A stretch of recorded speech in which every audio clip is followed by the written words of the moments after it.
Well, Rex Heuermann, as we continue to cover the saga that is this guy, they have officially ended the excavation, the investigation into his actual property, where they've been in there with hazmat suits and backhoes and ground penetrating radar. Going through, seeing what old Rexy was up to. They say the family is welcome to come back and live there again.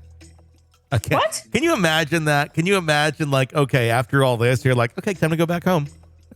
What? Could oh you? My God, no! Yeah. We had water come up in our basement from the sewer. They did something backwards. They were, I don't know if they were flushing the sewer system and something backed up into our house, and we had to leave. And they came in and cleaned for 2 days. I didn't even want to come back to my house after that. Sure. I can't imagine coming back to this. If you found out your husband was killing hookers and maybe possibly killed some in the backyard or in a soundproof room, be like, well, he's not there anymore, you know? But, think about it. What could you do? We don't know what his wife did for a living, if she did anything. Mm-hmm. Maybe she relied on him financially. Where is she staying? We do know it was a 2-income household. I don't know exactly what she did, but she did work. Okay. I have no idea. I can't imagine they're going to go back there unless they have absolutely no options whatsoever.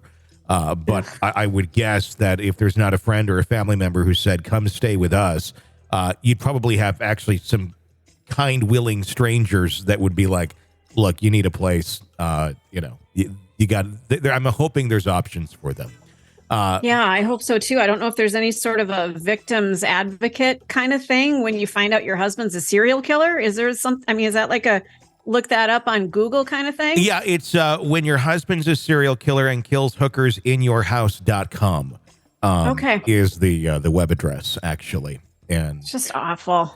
We'll start going through what they found in the house or what we are aware of. Obviously, there's going to be a lot of things that we're not going to find out till they start actually examining it. A lot of it was recovery efforts with those items, and now it's going to be turning into an investigation into those items. We'll start with the house itself, the otherwise nondescript suburban dwelling. It hides some ominous features other than 2x4s holding up the roof. The basement was found to be fortified with concrete walls, estimated to be 2 to 3 feet thick. Interesting. Okay, well, could it have been a bomb shelter from like the 30s? Are you giving him the benefit of the doubt? No, believe me, I'm not. But I live in an older house too, so I've seen those rooms. I've seen where, we were so afraid that the Russians were going to bomb us that we thought maybe concrete would save us from a nuclear bomb. I don't know that it could be a safe room of some sort. I have a room like that in my house. But it has just like a wooden door on it, which I'm like, this kind of defeats the purpose. We should probably put a metal door into this thing if we're truly going to call it a safe room, because I tell you what, this closet style door is easy to get open. But ours is like it's a tornado shelter. It's a safe room. It's that sort of a thing. And makes sense. And I also kill hookers in there on the weekends. But other than that about you. Yeah. Other than that, it's nice and cozy. So we can all go in there and eat our ready to eat meals as the world ends, in our little concrete room. Can't wait. Nice. So, with an unusually heavy duty safe door. So I'm going to take a note from Rex's playbook there and get the door replaced. I'll use that. Well, they're not using it. You could see if it ends up on eBay. You could buy it. That's true. Honey, do you mind if we buy the door from Rex Heuermann? The serial killer guy. We need a better door for that room. It's got a little character, some history. It's a good talking point. Coffee table See how chat. that goes over. The fortified room more closely resembles a vault than a typical basement or a safe room, given Heuermann's alleged double life as a serial killer. This concealed room's purpose has been speculated as a possible site for the perpetration of his horrifying acts, although law enforcement agencies have yet to confirm this. The excavation in the backyard, it brought to light an assortment of objects. Forensic officers unearthed several fragments from the ground. Some of those images you could see, they were white, they were kind of chunky, and they kind of look like bones. It's a discovery that sparked speculation about their possible human origin. However, experts caution that these could be animal remains or entirely unrelated objects, which is true. Regardless, the find contributes to the eerie atmosphere surrounding Heuermann's property, hinting at potential clandestine activities. In the house, investigators also retrieved a colossal collection of over 200 firearms. This is someone who has a inferiority complex, insecurity, is very afraid, I would think, if you are collecting that many guns. Like, what? Yeah. Discovery striking in both quantity and implications. Interestingly, Heuermann only had permits for 92 of those weapons. No red flag there when you're getting 92 permits for guns and you forgot about the other 108 of them. I would think, so that's like 108 weapons charges he can also be brought up on for having them unregistered. Raising questions about... Is it possible he could just be a collector? Why am I making excuses for him? I don't know. You're like, well, what is going on? What's happening to me? He's a collector. It's a storm room.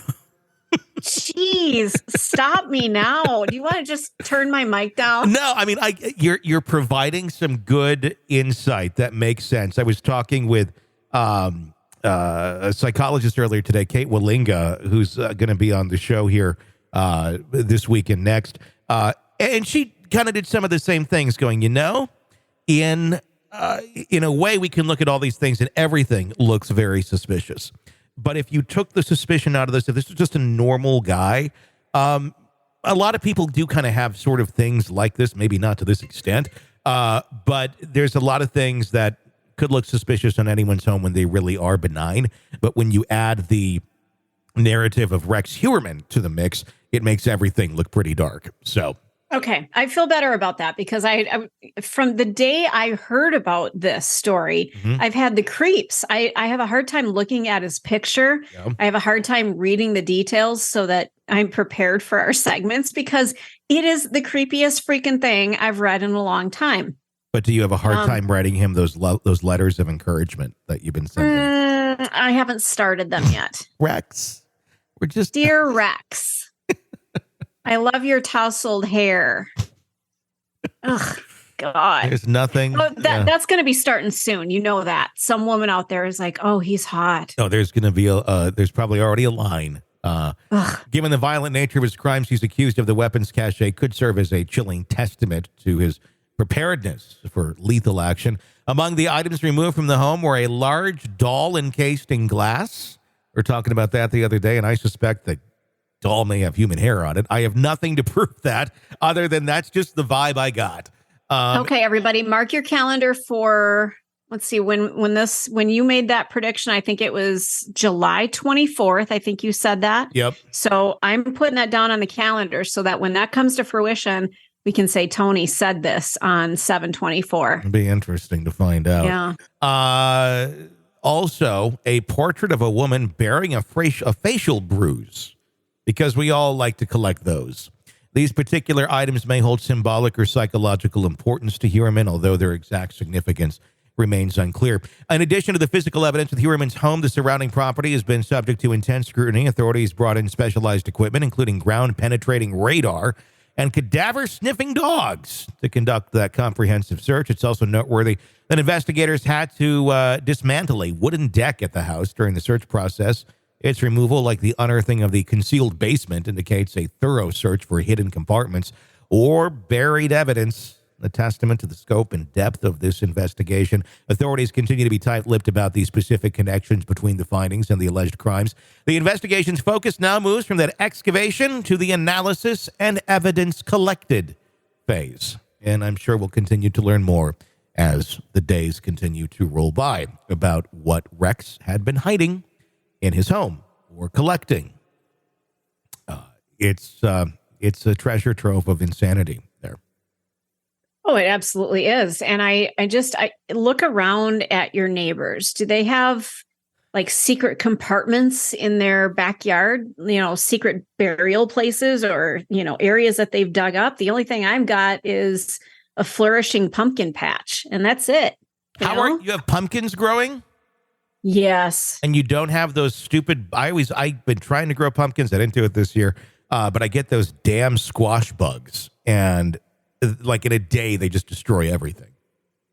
We have beetles. But for the first time in probably 8 years, we've got more pumpkins than we know what to do with. And I don't know what changed. We used some fertilizer in our soil for the first time. And not that we didn't before, but some Miracle Grow. And now I'm afraid that they're going to come into the house. Like they're growing so fast and so rapidly that I'm actually fearful of them. Here's what you should really be fearful of, Stacy. If you're wondering why your pumpkins are thriving the way that they are, you need to take a good close look at those around you and what may be fertilizing the pumpkins deeper in the ground. Oh, no. Producing a record year for you. Could it just be that extra Miracle Grow, or could it be the bodies of central Wisconsin sex workers? Oh, God. Deep beneath the soil of your garden. Ugh. I guess we'll never know, will we? I guess we'll never actually know. You're locked into the Hidden Killers podcast. Want more? Start binging on all of our true crime podcasts right now through Apple Podcasts and get an ad-free experience when you sign up to be a True Crime Today Premium Plus member exclusively on Apple Podcasts. More of the Hidden Killers podcast dropping soon. Press subscribe now.